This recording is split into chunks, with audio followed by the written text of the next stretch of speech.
और भी दिल को तीसरे में कुछ रहे सवाल भी हाँ अच्छे सवाल ज़्यादा होते हैं तो आदमी इंगेज करता है। सर यहाँ सेंटर में रखिए।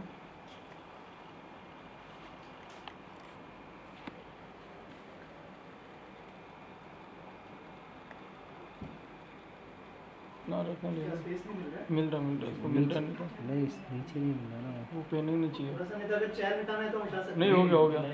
हो गया हमें लगा नीचे फुल चाहिए। हमारी ऑडियंस को थोड़ा अगर बताएं आप कि क्या है सिनेपोर्ट और क्या कुछ होता है सिनेपोर्ट में। सो सिनेपोर्ट हमने 2020 में शुरू किया था, कोविड के बीच में। हमने एक अपॉर्चुनिटी देखी जब इंडस्ट्री काफ़ी ख़राब समय से गुजर रहा था, तो हमने देखा कि जितने भी रियल एस्टेट डेवलपर्स हैं उनको सिनेमा की ज़रूरत है अपने मॉल्स में, लेकिन जितने भी सिनेमा के पुराने ऑपरेटर्स हैं अनफॉर्चुनेटली उनके लॉसेस इतने ज़्यादा थे कि सबने एक्सपेंशन अचानक से बंद कर दिया था। साथ साथ कुछ नए चेंजेस भी हो रहे थे इंडस्ट्री में, जैसे आपको याद होगा अमेरिका में ड्राइव इन सिनेमा का क्रेज़ काफ़ी ज़्यादा आया था, ओपन एयर सिनेमाज़ का क्रेज़ काफ़ी ज़्यादा आया था। तो हम काफ़ी सारी नई चीज़ें देख रहे थे। हम सब सोच रहे थे कि आने वाले टाइम में OTT अगर इतना बड़ा हो जाएगा तो सिनेमा में क्या चेंजेस होंगे। तो इन सब को सोचते हुए हमने सोचा कि अच्छा समय है इस इंडस्ट्री में कुछ नया करने के लिए, क्योंकि जो पुराने प्लेयर्स हैं वो इतने एजाइल नहीं हैं, उनके पास इतनी फ्लेक्सिबिलिटी नहीं है कुछ नया सोचने की। कुछ अनफॉर्चुनेटली प्लेयर्स रहे भी नहीं इंडस्ट्री में अब। और उस समय हमने जब इसको एनालाइज़ किया तो हमने एक अच्छी अपॉर्चुनिटी देखी। हम जानते थे कि थोड़ा टाइम लगेगा इसको वापस से आने में, लेकिन हमारे जितने भी प्रमोटर्स हैं उनको सिनेमा का काफ़ी एक्सपीरियंस है, तो उनके कॉन्फिडेंस पे हमने ये बिज़नेस प्लान किया और फाइनली हमने इस साल जून में पहला लॉन्च किया। लेकिन 2 साल की मेहनत थी इस लॉन्च के पीछे और हम प्रिपेयर्ड थे जो हम कर रहे हैं उसको करने के लिए। और सारी इंडस्ट्री कह रही है बिगिनर्स लक है हमारे लिए, लेकिन बिगिनर्स लक नहीं है, मेहनत भी है और काफ़ी एक्सपीरियंस है जिससे हमें पता है काफ़ी चीज़ों को कैसे करना चाहिए और कोशिश कर रहे हैं। सर जैसे मैंने कहा कि सिनेमा के लिए बहुत अच्छा टाइम चल रहा है। जवान ऑलरेडी अच्छा कर चुकी है, गदर ने 500 करोड़ से ज़्यादा का बिजनेस किया, अभी ड्रीम गर्ल ने 100 करोड़ से ज़्यादा का बिजनेस किया। क्या कहना चाहेंगे, क्या थॉट प्रोसेस था कि मतलब जून में ही लॉन्च करें हम इस सिनेपोर्ट को, अगर उस बारे में कुछ बताएं, क्या डिस्कशन हुआ था, अगर शेयर करना चाहे दीपक सर या विकास सर कोई भी। जी एक्चुअली इंडस्ट्री में देखो सबको पता ही होता है कि कौन सी मूवी कब आ रही है, और हमारा होप था कि आदि पुरुष एक अच्छी मूवी आएगी, तो हमने प्लान तो आदि पुरुष से लॉन्च करने का किया था और वैसा ही किया। बट अनफॉर्चुनेटली आप पहले तो मूवी देखने को नहीं मिलता हमको, एज एन एग्जिबिटर भी देखने को मिलता तो शायद हम कुछ और डिसीजन लेते, बट कोई नहीं, ऐसे ही शुरू करते हैं। हमने प्लान किया था आदि पुरुष से शुरू किया। वीकेंड अच्छा रहा एक्चुअली, हमको अगर याद है तो 300 करोड़ के आसपास का वीकेंड था, वो बुरा नहीं था वो। और उसके बाद कुछ टाइम तक अच्छी मूवीज़ नहीं थी, जिसकी वजह से थोड़ा सा ऐसा पीरियड था जहां हम भी काफ़ी एक्सपेरिमेंट्स इंटरनली कर रहे थे। और फिर गदर आई, गदर से शायद इतनी एक्सपेक्टेशन इंडस्ट्री को नहीं थी, लेकिन मैं खुद फ़ैन रहा हूँ सनी देओल जी का।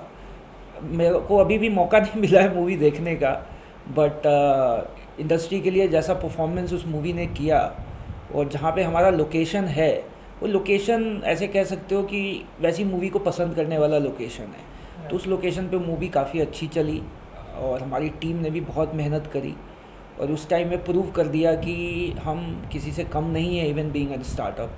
हमने बगल में पुराने प्लेयर्स हैं उनसे भी अच्छा धंधा किया। राइट। विकास सर आपसे जानना चाहूँगा, जैसे सर ने कहा कि थोड़ा सा एक्सपेरिमेंट भी था और एक रिस्क भी मैं कहूँगा था, क्योंकि कोविड के टाइम में हम देख रहे थे OTT चल रहा था और सब लोग ये भी बात कर रहे थे कि अब OTT फ्यूचर है, अब जो है सिनेमा वापस एंट्री नहीं करेगा। पूरी जो फिल्में हैं वो भी बड़ी बड़ी फिल्में, जैसे राधे की बात करें सलमान खान की, वो भी OTT पे रिलीज़ हो गई थी। अगर उस बारे में कुछ बताएं कि क्या क्या रिसर्च लगी थी और ये रिस्क के बारे में आप लोगों ने क्या सोच विचार किया। OTT का कोई रिस्क नहीं है जी, वो वहम है। OTT के अलग ऑडियंस है, सिनेमा की अलग ऑडियंस है। इंडिया में एंटरटेनमेंट के 2 ही साधन हैं जो मैं समझता हूँ, सिनेमा और फूड। सिनेमा को कोई रिप्लेस नहीं कर सकता। सिनेमा कंटेंट नहीं था, सिनेमा था, तो कंटेंट आ गया, प्रूव हो गया गदर 2 से। गदर 2 से प्रूव हो गया कि OTT का कोई लेना देना नहीं है सिनेमा इंडस्ट्री से। राइट। ऑल्सो सर जैसे मैंने ऑलरेडी कहा कि 2-2.5 महीने से बहुत अच्छा कर रही है फिल्में, और आपको भी आई एम श्योर बहुत इससे फ़ायदा हुआ होगा। तो क्या एक्सपांशन प्लान्स है, अगर उस बारे में कुछ बताएं, क्या सोचा है आप लोगों ने एक्सपांशन प्लान के बारे में, फ्यूचर प्लान के बारे में? एक स्टैटिस्टिक्स है जो कि इंडस्ट्री में सबको पता है, बट आप सवाल पूछ रहे हो तो मैं शेयर करता हूँ। इंडिया में कुछ 10,000 स्क्रीन थे कोविड से पहले, उसमें सिंगल स्क्रीन का जो परसेंटेज था वो सबसे ज़्यादा था। अनफॉर्चुनेटली जब कोविड आया तो 20-30% मार्केट ऑटोमेटिकली करेक्ट हो गया। वो आज है नहीं, या तो रीडेवलप हो रहे हैं या तो NCLT में गए हुए हैं, कुछ और यूज़ होगा उनका। लेकिन अगर आप कंपेयर करोगे, हमारे बराबर ही पॉपुलेशन है चाइना की, वहाँ 30,000 स्क्रीन है, जबकि वो हमारे हिसाब से मूवी नहीं बनाते। आज भी हम ज़्यादा मूवी बनाते हैं, लेकिन उस हिसाब से देखोगे तो उतने स्क्रीन ही नहीं है पहले। तो एज अ बिज़नेस अपॉर्चुनिटी तो वहीं से समझ आती है कि इंडिया में और स्क्रीन बन सकते हैं। कुछ पुराने जो लोकेशंस हैं वो इतनी महंगी लोकेशंस हैं कि वहाँ सिंगल स्क्रीन वैसे भी वायबल नहीं है, तो या तो वो मल्टीप्लेक्स में कन्वर्ट होगा या कुछ चेंजेस वहाँ करने पड़ेंगे ताकि वो रेलेवेंट रहे आज के लिए। एक समय का वो पॉपुलर सिनेमा रहा होगा, बट आने वाले टाइम में अगर उसको दोबारा से रीलॉन्च नहीं किया गया तो अपने आप डाई हो जाएगा वो। तो इसको देख के इंडस्ट्री में अपॉर्चुनिटी है, हम उसी अपॉर्चुनिटी को फॉलो कर रहे हैं। साउथ का मार्केट कोविड से भी ज़्यादा फ़र्क में नहीं पड़ा। तभी आप देखोगे कि अगर नई अपॉर्चुनिटी मैं देखूँ एज अ एग्जिबिटर तो साउथ में नहीं है, बिकॉज जितने भी अगर मोर्टालिटी की हम बात करें तो नॉर्थ में ज़्यादा हुआ है, नॉर्थ में ज़्यादा सिनेमा बंद हुए हैं, साउथ में इतना कुछ नहीं हुआ, सिनेमा आज भी अच्छा करता है वहाँ पे। तो अपॉर्चुनिटी नॉर्थ में काफ़ी बड़ी है, पॉपुलेशन भी नॉर्थ में ज़्यादा है। अब इसी को हमको कन्वर्ट करना है और अच्छे कंटेंट से वापस सिनेमा के अंदर लेके आना है। हमारी एक सिस्टर कंपनी है जो कि फूड बिज़नेस में है, तो फूड और सिनेमा का कॉम्बिनेशन करके हम कुछ एक्सपेरिमेंट्स कर रहे हैं जो डेवलपर्स काफ़ी लाइक करते हैं। उनका 20-30% रियल एस्टेट हमारे पास होता है, तो प्राइस का भी एडवांटेज होता है जो कि कोई और दूसरा प्लेयर नहीं कर सकता। अगर आप सिनेमा एग्जिबिटर हो तो आप सिनेमा लीज पे ले लोगे, जब हम आते हैं तो हम सिनेमा फूड सारा लीज पे ले लेते हैं, तो उसका एक एडवांटेज भी बन जाता है बिजनेस में। तो उस स्ट्रैटेजी पे हम वर्क कर रहे हैं। सर और एक चीज़ जानना चाहूँगा, जैसे हमने देखा कि कोविड में बहुत सारे सिनेमाज बंद हो गए, बहुत सारे थिएटर्स बंद हो गए, तो हर इंडस्ट्री की अगर बात करें तो ups and downs her industry में आते हैं, तो मतलब सिनेमा इंडस्ट्री में भी आएंगे अप्स एंड डाउन्स, तो उसके लिए आप लोग कितने प्रिपेयर हैं और क्या उस बारे में सोच विचार किया है आप लोगों ने? मैं क्योंकि कभी फिल्में चलेगी कभी नहीं चलेगी, ऐसे भी हो सकता है। अभी बड़ी बड़ी फिल्में हैं, उसके बाद छोटी फिल्मों का दौर भी आएगा, तो क्या कहेंगे सर उस बारे में? देखिए, वो तो इकोनॉमिक्स है, पूरी दुनिया जो है गोल गोल ही घूम रही होती है। कभी अच्छा समय आता है, कभी बुरा समय आता है। एक अच्छी बात क्या है, हमारी जो कोर टीम है उसमें 2 लोग हैं जो कि फिल्म इंडस्ट्री से हैं और उनको काफ़ी एक्सपीरियंस है फिल्म इंडस्ट्री का। आज वो जो हैं फिल्म इंडस्ट्री की बदौलत है। मैं बैंकर हूँ, जब मैं बैंकिंग के हिसाब से दुनिया को देखता हूँ तो जब दुनिया में जब कोई शेयर गिर रहा होता है और अगर उस शेयर में जो कंपनी है पीछे उसमें वाइबिलिटी है तो उसमें ज़रूर इन्वेस्ट करना चाहिए। एक समय में टाटा मोटर्स का शेयर भी 100 रुपये के अंदर आ गया था, लेकिन अगर आप बिलीवर हो जिसको लगता है कि टाटा इंडिया में अच्छी गाड़ियाँ बना के मार्केट शेयर ले सकती है तो आप नहीं डरोगे उससे। तो अल्टीमेटली आपको कितनी नॉलेज है इंडस्ट्री की और आप कितने लॉन्ग टर्म प्लेयर हो, ये मायने रखता है। अनफॉर्चुनेटली इस इंडस्ट्री में 1-2 प्लेयर आप हटा दो तो बाकी सब प्लेयर जो है या तो शौक से हैं या तो झूठ मूठ की वैल्यूएशन बिजनेस के हिसाब से अपने बिजनेस को देख रहे हैं। हम इसको रियल बिजनेस की तरह देखना चाहते हैं, इसीलिए हमारा प्ले काफ़ी लॉन्ग टर्म है। हमें यहाँ बिकने के लिए नहीं है, हम यहाँ ख़रीदने के लिए हैं। हमें कंसोलिडेट करके एक बड़ा बिजनेस बनाना है। आने वाले टाइम में अप्स एंड डाउन्स आएंगे, जब तक हम इस बिज़नेस को सीरियसली चला रहे हैं, जब तक हमारे पास सपोर्ट है। एक अच्छी चीज़ क्या है कि ये इंडस्ट्री कहीं नहीं जाने वाली। अगर आप एंटरटेनमेंट बंद कर दोगे, अपना आप खुद ही देखो आप कितना एंटरटेन करने के लिए अपने आप को, अपना स्क्रीन टाइम देखो आप कितना बढ़ा के बैठे हो। हर महीने वो बढ़ रहा है, कम नहीं हो रहा। तो एज अ डिमांड जब है तो सप्लाई तो बनाना पड़ेगा ना, सप्लाई तो एग्जिस्ट नहीं करती तो कोई तो बनाएगा। विकास सर, आपसे जानना चाहूँगा, जैसे मैंने कहा कि बहुत सारे सिनेमाज बंद भी हो गए, लेकिन जो एक बड़ा जो प्लेयर था, जो अगर पीवीआर की अगर हम बात करें, बहुत मतलब रूल कर रहा है एक तरह से सिनेमा इंडस्ट्री को, तो क्या कॉम्पिटिटर्स के बारे में सोचते हैं कुछ ऐसा, कुछ अगर उस बारे में कुछ शेयर करना चाहें? मैं कभी कॉम्पिटिटर के बारे में नहीं सोचता। अब मैं मेरे सिनेमा के फीचर्स इसके बारे में देखता हूँ। बाकी सिनेमा जो है इंडिया में, सिनेमा जो है उसको कोई रिप्लेस कर ही नहीं सकता। लोगों ने सिनेमा जाना है। आज तक गली कूचे में भी सिनेमा खुल जाए ना, वहाँ भी लोग पहुँच जाते हैं अपने आप ढूंढ के। सिनेमा को हाई स्ट्रीट की भी ज़रूरत नहीं होती। उसी से आप देख लो कि सिनेमा कैसा बिजनेस है। बाकी रह गई एक पीरियड आया था कोविड बीच में। ऐसे पीरियड आते रहते हैं, हर बिजनेस में आते हैं, खाली सिनेमा में नहीं आते। तो उससे कुछ फ़र्क नहीं पड़ता, थोड़े दिन ऊपर नीचे होता है। देखो ना, सिनेमा खाली हमें छोड़ो, सारी की सारी इंडस्ट्री एकदम से सरप्लस में आ गई है।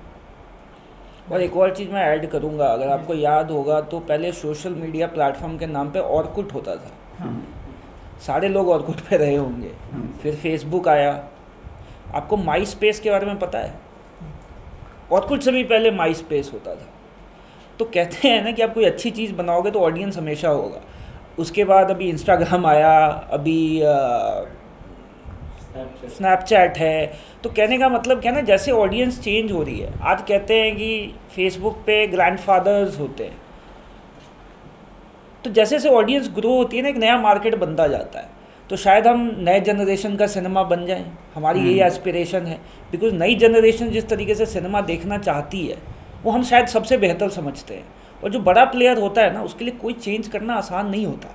अगर आज आपके पास 2000 स्क्रीन है, आप फ्री में पॉपकॉर्न भी बांटने की कोशिश करोगे तो आप बर्बाद हो जाओगे। आप नहीं कर सकते। बट एक नए प्लेयर के लिए काफ़ी सारे एक्सपेरिमेंट्स करना उतना कॉस्टली नहीं होता। और अगर आप नए ऑडियंस के साथ रेजोनेट कर गए तो कहते हैं ना कि नई ऑडियंस ने ही फेसबुक बनाया था, नई ऑडियंस ने इंस्टाग्राम बनाया, उन्होंने ही स्नैपचैट बनाया, और आने वाले टाइम में कुछ कुछ नया आता रहेगा। आज आप किसी ना 20 साल के बच्चे का मोबाइल उठा के देखो, उसमें 100 ऐप होते हैं, मेरे मोबाइल में 20 मिलेंगे। तो जो एक्सपेरिमेंट नई जनरेशन करती है वो हम नहीं कर सकते। मैं किसी बच्चे से बात कर रहा था, वो बता रहा था कि मैं वीक में 10 नए ऐप ट्राई करता हूँ, 9 अनइंस्टॉल कर देता हूँ। तो उसकी टॉलरेंस और उसकी जो अटेंशन स्पैन है वो उतनी है।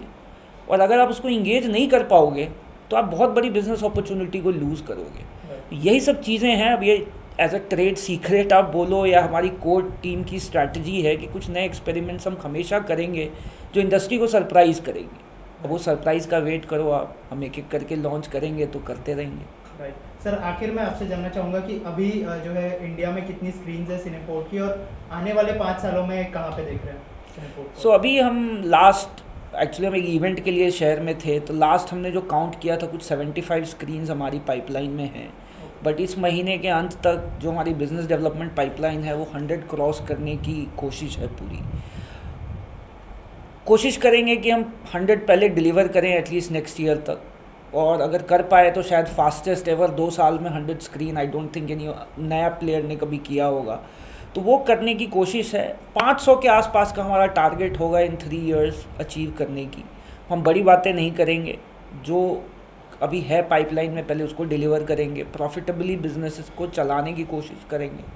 लेकिन 500 के आसपास अगर हमने कर लिया तो एक अच्छा मार्केट शेयर होगा हमारे पास, फिर हम मीनिंगफुल काम कर पाएंगे। Okay sir, thank you so much and all the best. Thank you.